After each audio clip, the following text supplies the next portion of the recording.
Welcome back. 4.9 magnitude, 0.27 kilomiles of Sabtang Batanes, Philippines. Ang kanyang lalim, 1.0 kilomiles.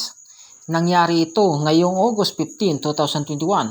Niyanig ng 48 seconds ang kanyang lakas. Ito ay lumilipas ng 23 hours na ang nakalipas, mga kaibigan, bago ko siya makuha. So makita nyo dito, madaming lindol. Nagkaroon ng mga lindol, pero literal na po to magkaroon ng ganitong lindol, parang signal din. Pinakamalakas niya, magnitude 4.9, mga kababayan. So ito yung islands. So sa Basco, makita natin.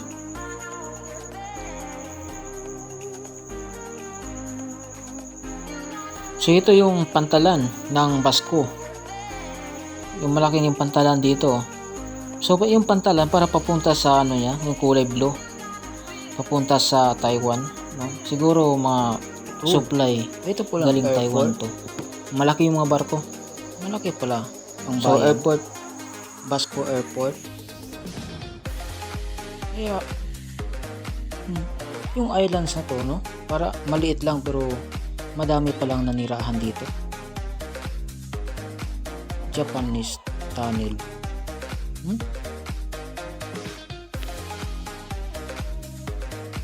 Mount Carmel Chapel, Tukod Chapel, Pag-asar, Radar Station.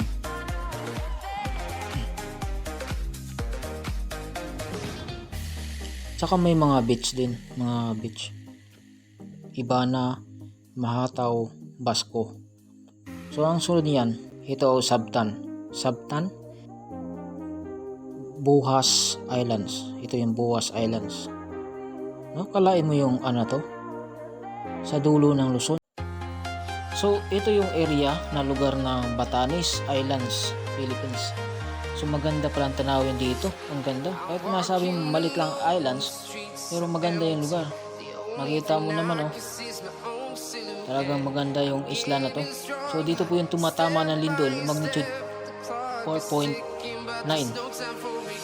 So nga, tapos sinusundan ng mga ibang magnitude. Para ito yung lugar. Mga bahay, maganda yung mga bahay din dito pala. Sa dulo ng Luzon to. Yan. Bato yung bahay kahit anong bagyo. Diba ito? So ito yung karsada nasa gilid.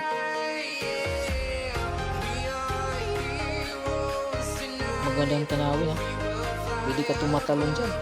Maraming bangil. Laglag kasi lalim.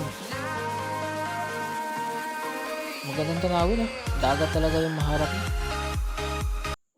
Yun, mababaw lang yung mga dagat dito. Ibayat. So malapit na din to sa Taiwan, mga kababayan.